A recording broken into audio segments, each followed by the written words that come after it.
1973년과 1978년 석유 수출 국가들이 원유 가격을 인상하고 생산을 제한하여 야기된 세계적인 경제 혼란, 즉 오일 쇼크가 일어났습니다.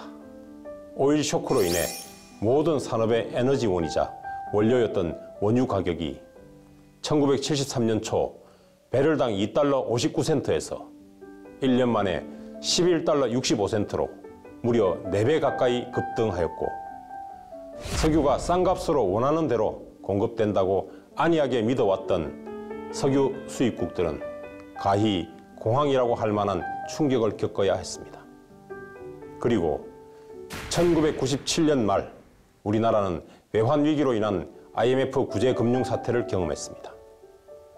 많은 사람들이 실직했고 희망을 잃기도 했습니다.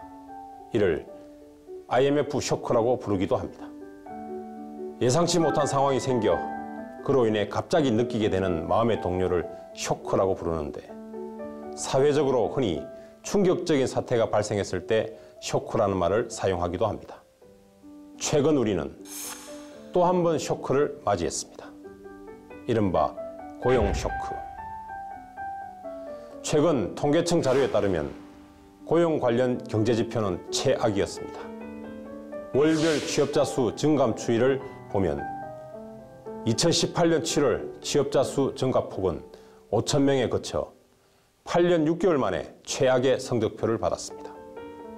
올 2월 취업자 수 증가폭이 10만 명 전후로 왔다 갔다 함에 따라 위기라는 말이 지속적으로 나왔고, 7월 5,000명이라는 발표에 재앙이라는 평가까지 나오고 있습니다. 실업자 수는 2018년 들어 7개월 연속 100만 명 넘게 기록하고 있으며, 이는 외환위기 직후인 1999년 이후 18년 4개월 만에 최장기간의 기록으로 실업대란이라는 우려를 낳고 있습니다. 취업자 수 추이를 산업별로 살펴보면 제조업, 숙박, 음식업 등에서 취업자 수가 크게 감소하면서 사회 전반의 경기 악화로 이어졌음을 알 수 있습니다.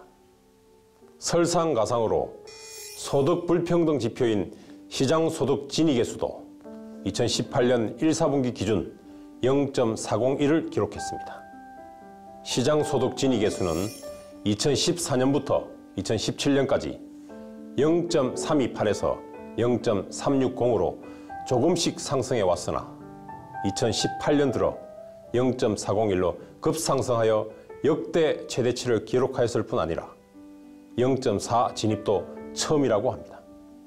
참고로 시장소득이란 정부로부터 받는 수당이나 연금이 아닌 근로소득, 사업소득, 재산소득 등 시장을 통해 얻는 소득을 말하고, 시장소득 진위계수는 1에 가까울수록 불평등하다는 것을 의미합니다.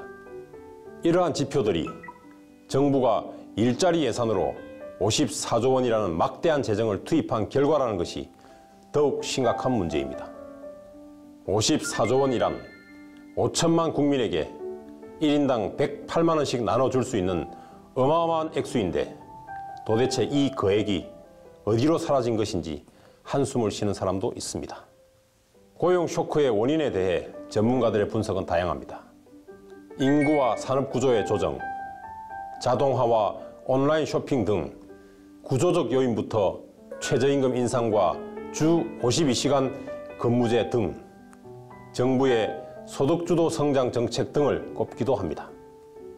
김동연 부총리가 급격한 최저임금 인상이 부담일 수 있다고 수차례 언급했던 만큼 정책 수정 가능성도 없지 않지만, 청와대와 정부는 기존 정책을 유지하겠다는 입장을 견지하고 있습니다. 최근 개최된 당정청 긴급회의에서도 기존 정책을 유지하되 예산을 확대하겠다는 취지로 결론이 났다고 합니다. 통계청의 자료가 전수조사한 결과가 아니라는 한계가 있고, 정부의 현 정책을 평가하기에 시기상조일 수도 있습니다. 그러나 고용 관련 경제지표가 악화되고 국민들이 쇼크로 체감하고 있다는 것은 부인할 수 없습니다.